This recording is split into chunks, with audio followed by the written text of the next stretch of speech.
कैसा गुजरा? बहुत अच्छा। अच्छा, आज का हमारा सब्जेक्ट क्या है? आज का हमारा साइंस। Very good. साइंस में आपको क्या क्या पसंद है? साइंस में साइंस सब्जेक्ट अच्छा लगता? यस। अच्छा लगता? यस।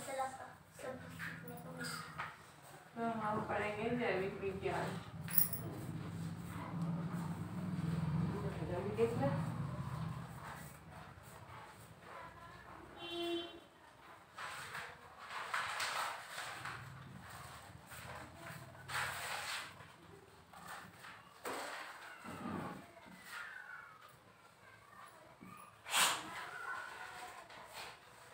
आज हम पढ़ेंगे स्वास्थ्य और रोग।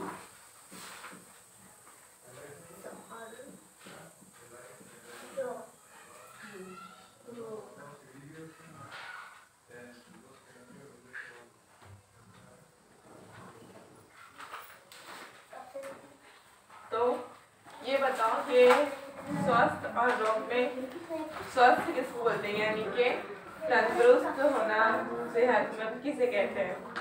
बताओ कि स्वास्थ्य और रोग यानी कि हेल्थ और डिजीज क्या होती है? सेहतमंद तंदुरुस्त होना क्या है और बीमार होना क्या है? बीमारी के बारे में पता है आपको? जुकाम, कोरोना। अच्छा, वेरी गुड। तो और इसके अपोजिट क्या होता है? बीमारी के अपोजिट सेहतमंद तंदुरुस्त होना, है ना? तो हम आज पढ़ेंगे स्वास्थ्य और रोग, यानी कि सेहतमंद हेल्दी होना क्या है और बीमारियां क्या है? बीमारियां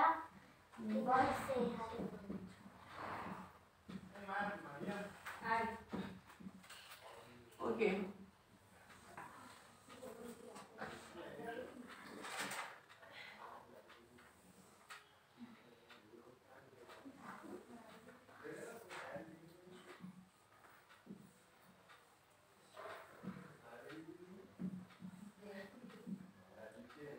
सबसे पहले हम पढ़ेंगे स्वास्थ्य। स्वास्थ्य को इंग्लिश में क्या बोलते हैं? हेल्थ। हेल्थ। और जो तंदुरुस्त है हम उसको क्या बोलते हैं? हेल्दी, है ना? तो आपने सुने होंगे कि हेल्दी, वेल्दी एंड वाइज। ये कभी सुना? हेल्दी, वेल्दी, वॉइस कभी सुना? तो हेल्दी के मायने होते हैं तंदुरुस्त और हेल्थ मीन्स सेहतमंद होना, स्वस्थ होना। तो जो मनुष्य वो स्वस्थ कब रहेगा? जब उसको किसी तरह का रोग ना हो, है ना? तो स्वस्थ रहेगा।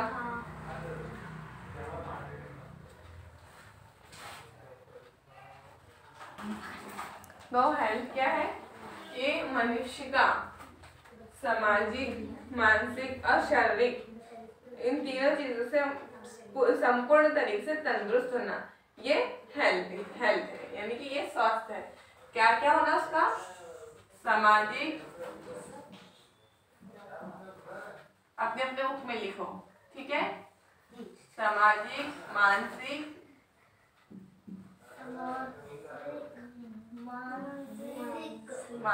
और शारीरिक। इन तीनों चीजों के अनुसार अगर वो तंदुरुस्त है तो ही जो मनुष्य वो स्वस्थ कहलाएगा। तो एक कॉमन मैन अगर उसकी वो मेंटली तौर पे डिस्टर्ब है या टेंशन में, तो वो हेल्दी होगा क्या? वो तंदुरुस्त होगा क्या? नहीं, क्योंकि वो क्या है, वो मेंटली तौर पे डिस्टर्ब है। अगर किसी का कुछ दुख रहा है बॉडी लेवल पे, शरीर के तौर पे, तो वो तंदुरुस्त होगा क्या? नहीं, क्योंकि उसके बदन में दर्द है। तो इन तीनों लेवल पर अगर कोई शख्स अच्छा है, तंदुरुस्त है, तभी वो जो तो स्वास्थ्य कहलाएगा। अब हम देखेंगे रोग क्या है ना? अब ये हमने जान लिए कि रोग क्या है, स्वास्थ्य क्या है। रोग को इंग्लिश में क्या बोलते हैं? बीमारी और डिजीज। डिजीज यानी कि बीमारी। अब बीमारी क्या है हम ये देखेंगे, ठीक है। इंग्लिश में क्या बोलते हैं इसको, रोग को बीमारी, और जिसको बीमारी है उसको हिंदी में बोलते हैं रोगी, और जिसको इंग्लिश में उसको बोलते हैं पेशेंट, ठीक है।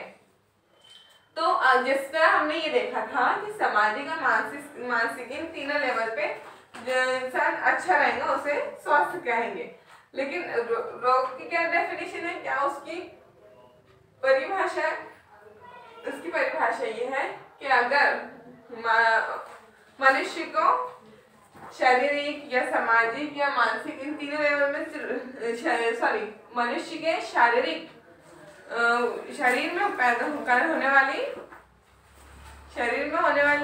रुकावट निर्माण करने वाली चीजों को रोग कहते हैं। किसके? मनुष्य के शरीर में रुकावट पैदा करने वाली चीजों को बीमारी कहते हैं। जैसे अब मनुष्य के शरीर में क्या क्या होगा, हेडेक है, पैनिक है ना, सर दर्द, बदन दर्द और गले में खराश आना, सर्दी, खांसी, ये तमाम चीजें ये क्या होगा, बीमारी कहलाएगा। तो आपके समझ में आ गया कि स्वास्थ्य क्या है, रोग क्या है। तो रोग के नाम बताओ, 2-3 के बीमारियां कौन कौन सी है?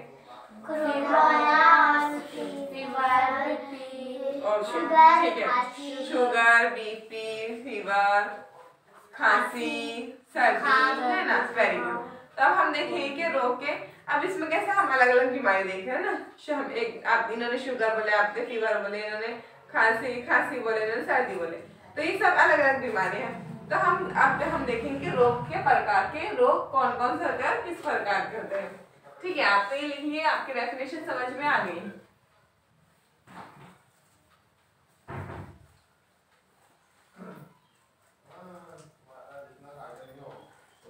कि रोग के प्रकार कौन कौन से होते हैं।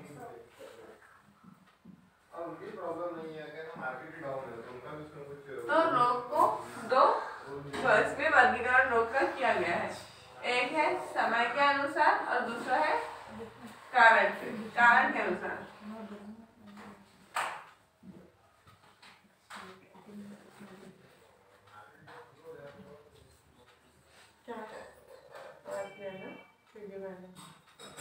समय के अनुसार कौन सा है पहला? समय के अनुसार और दूसरा कारण के अनुसार।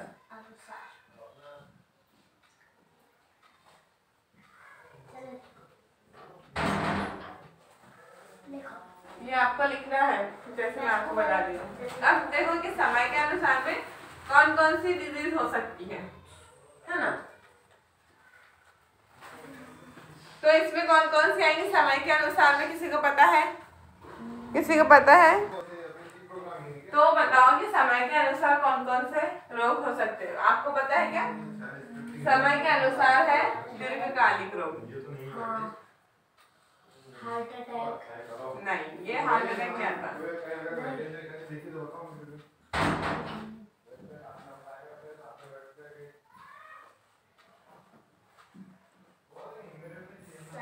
और दूसरा कौन सा आएगा? हाँ, सर दर्द तो ये आएंगे। दूसरा आता है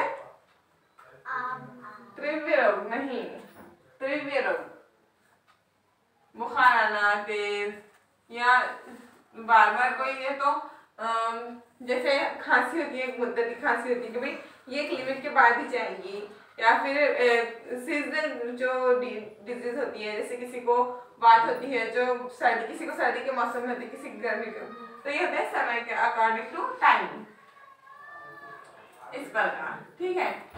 तो पहला है दीर्घकालिक रोग, दूसरा है कि तीव्र रोग। अब ये दो चीजें हमने समझ ली कि समय के जो अकॉर्डिंग टाइम के अकॉर्डिंग होंगी, वो होंगी समय के अनुसार होने वाले रोग। लेकिन कारण के अनुसार, अब ये बता कि कारण के अनुसार होने वाले रोग,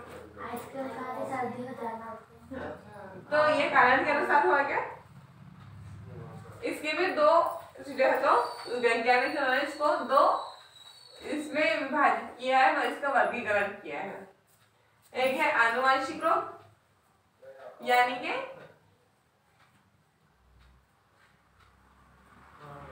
हम जिसको कहेंगे जेनेटिक रोग, डिजीज,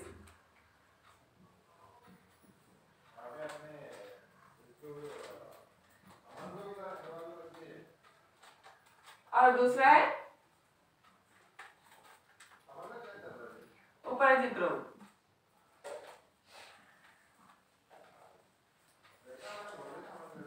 अब ये जो उपरजित रोग है इनको भी दो हिस्सों में, ये दो भागों में विभाजित किया गया है। आपको दिख रहा? एक है संक्रामक रोग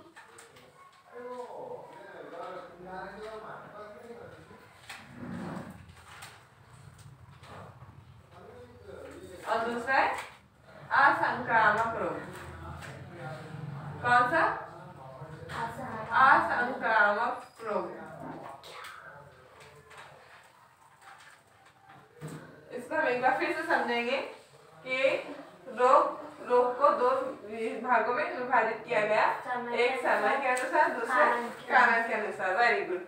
तो समय के अनुसार में आएगा दीर्घकालिक रोग और तीव्र रोग, लेकिन जो है कारण के अनुसार इनको दो भागों में विभाजित किया गया है, एक है आनुवंशिक रोग, दूसरा है उपरजित रोग। अब जो उपरजित रोग है इनको भी दो भागों में विभाजन है, एक है संक्रामक रोग और दूसरा असंक्रामक।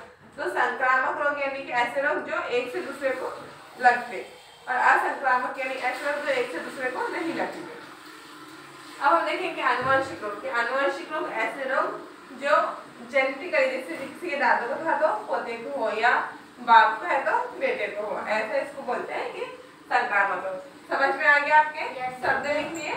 ठीक है, अब हम आगे बढ़ेंगे।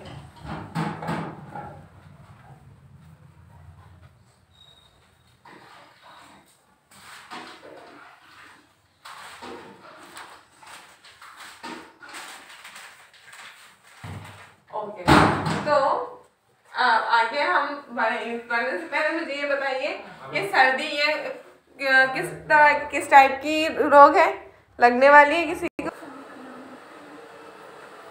तो ये बताओ कि सर्दी क्या है? संक्रामक रोग यानी कि एक से दूसरे को लगने वाला रोग।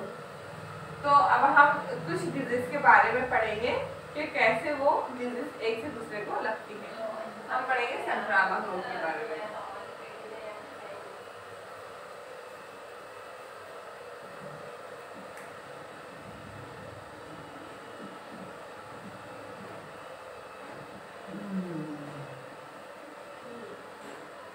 अभी हमने रोग का वर्गीकरण देखे, किस तरह डिवाइड किया गया रोगों को। अब हम देखेंगे संक्रामक रोग।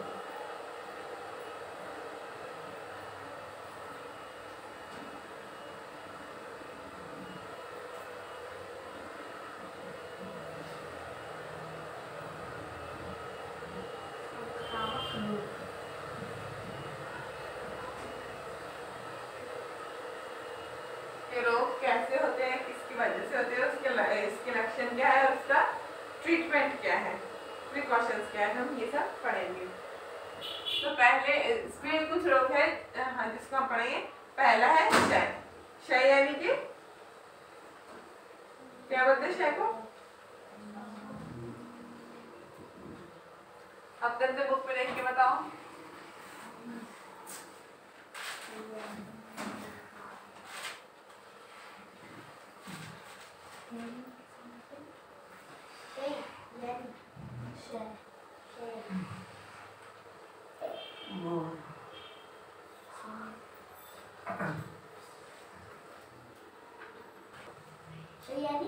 क्षय होता है, क्षय इसको भी तो हिंदी में बोलते हैं, लेकिन इसको आम और साधारण शब्दों में टीबी भी कहा जाता है। टीबी क्या कहा जाता है इसको? टीबी।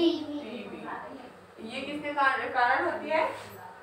जीवाणु के कारण, एक वायरस के, हाँ सॉरी बैक्टीरिया की वजह से ये होती है, जिसका के नाम है ट्यूबरक्लोसिस। क्या नाम है इसका? ट्यूबरक्लोसिस। ट्यूबरक्लोसिस ये एक वायरस होता है जो कि इंसान के शरीर में अगर चला जाए तो वो अपने जो इंसान के हेल्दी कोशिका होती है उसको जो है तो ट्यूबरक्लोसिस में वो चेंज करना शुरू कर देता है, जिसके कारण जो है तो मनुष्य जो है वो रोगी हो जाता है। अब इसके जो सिम्टम्स है यानी कि इसके लक्षण क्या है? ट्यूबरक्लोसिस के लक्षण है कि इंसान को, जो मनुष्य का जो रोगी है उसको बहुत ज्यादा पसीना जाना शुरू हो जाता है, बहुत ज्यादा पसीना उसको जाता है। फिर ये कि उसका जो वेट है, जो रोगी है उसका वेट बहुत ज्यादा कम होना शुरू हो जाता है, मतलब तेजी से उसका वेट कम होना शुरू हो जाता है। इसी प्रकार उसको जो पेशेंट है उसको भूख लगना कम हो जाती है, मतलब भूख उसकी बंद होना शुरू हो जाती है।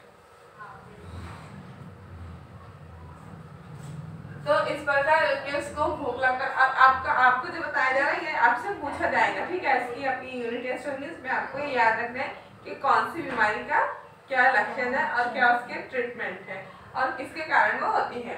तो ये ट्यूबरक्लोसिस जो मनुष्य के शरीर में अंदर जाएगा तो उसके जो कोशिका है, उसके जो सेल है, उनको सिंपल सेल्स को वो जो है तो उसमें चेंज करना शुरू कर देगा ट्यूबरक्लोसिस सेल्स में। इसलिए ये बीमारी नहीं। इसके लक्षण क्या है? पसीना जाना, वजन कम होना, भूख न लगना, कम भूख लगना या भूख ना लगना, ये इसके कारण लक्षण है। अब इसके ट्रीटमेंट क्या है? इसका ट्रीटमेंट क्या हो सकता है? इसका उपाय क्या हो सकता है?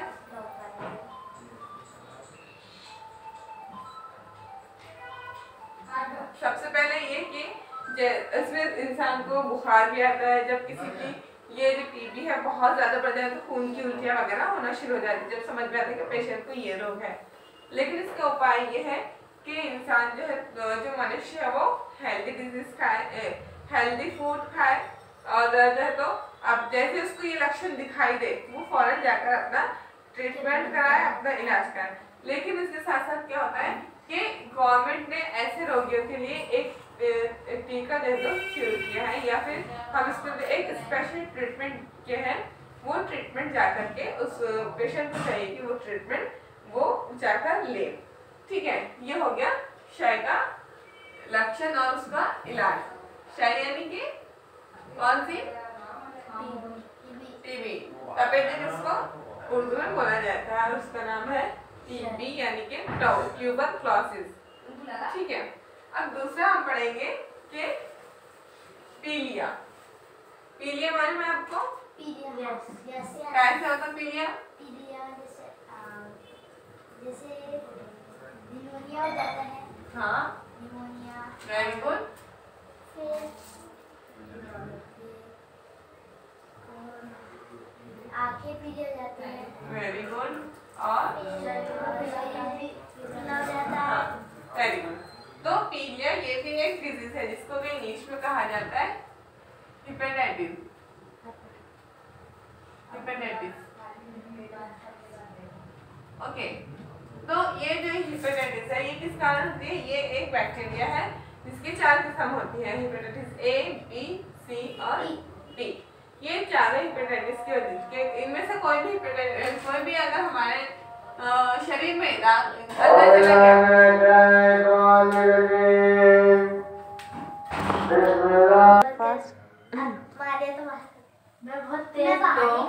आज हमने पढ़ेंगे वो है पीलिया। पीलिया को क्या बोलते हैं इंग्लिश में? हेपेटाइटिस। पीलिया के लक्षण किसी को मालूम है?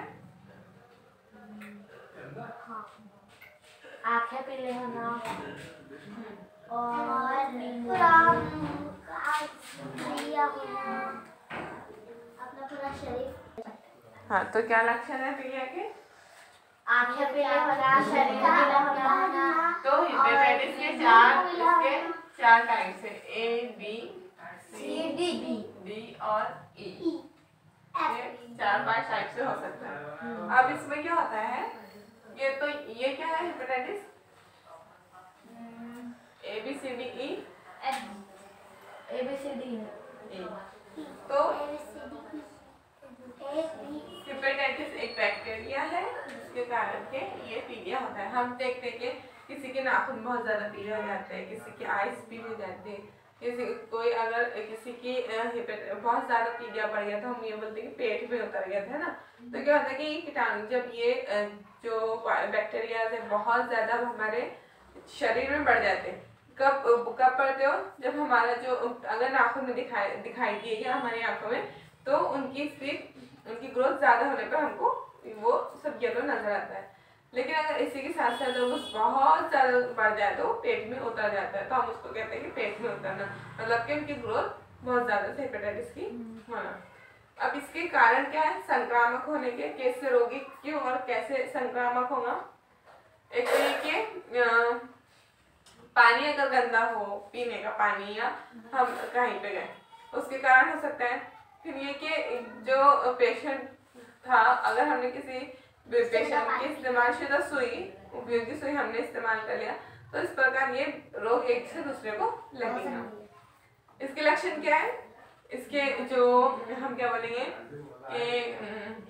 सिम्टम्स क्या है, इसके लक्षण ये कि भूख न लगना, ये मतली होना, बहुत ज़्यादा मतली होना और येलो टॉयलेट होना।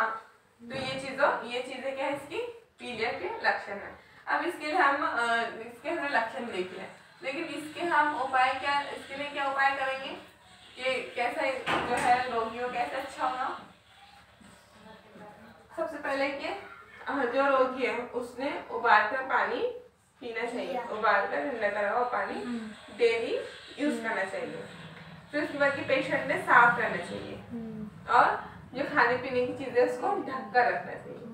तो इस तरह पेशेंट और ट्रीटमेंट लेना चाहिए प्रॉपर। तो ये उपाय करेगा रोगी तो वो जल्दी से स्वस्थ हो जाएगा। ये था आपने देखा पीलिया। पहले हमने कौन सा देखा, क्षय, क्षय टीबी किसके कारण होती है, माइकोबैक्टीरिया ट्यूबरक्लोसिस, ये बैक्टीरिया इसके कारण से नहीं हमारे शरीर में जाएगा तो हमको होंगी। और किसके कारण हो सकता है हमको, अगर हम टीबी के पेशेंट से मिले, उसके पास बहुत ज्यादा रहे तो उससे भी हमको हो सकता है। लेकिन इसका उपाय क्या है कि पेशेंट साफ रहे, ट्रीटमेंट बीसीजी का जो बच्चों के बचपन में इंजेक्शन लगाया जाता तो वो इंजेक्शन कौन सी देखी हमने पहले टीबी को इंग्लिश में क्या कहते हैं, माइकोबैक्टीरिया ट्यूबरक्लोसिस, इसका इंग्लिश में नाम है, हिंदी में बोलते हैं क्षय, है ना। फिर ये किस कारण होती है, माइकोबैक्टीरियम ट्यूबरक्लोसिस एक बैक्टीरिया है, हाँ। तो माइकोबैक्टीरिया हम उसका माइकोबैक्टीरिया ट्यूबरक्लोसिस जब ये हमारे बॉडी में, हमारे शरीर में इंटर होता है, तो जो माइकोबैक्टीरियम ट्यूबरक्लोसिस है जब भी हमारे शरीर में इंटर होगा तो इसके कारण हमको माइकोबैक्टीरियम ट्यूबरक्लोसिस के कारण ये हमको होंगे। अब इसके लक्षण क्या है, भूख न लगना या बहुत खांसी होना या वजन कम होना, खांसी के साथ खून आना और इस तरह जो है तो ये हमको इसके लक्षण देखने को मिलते हैं।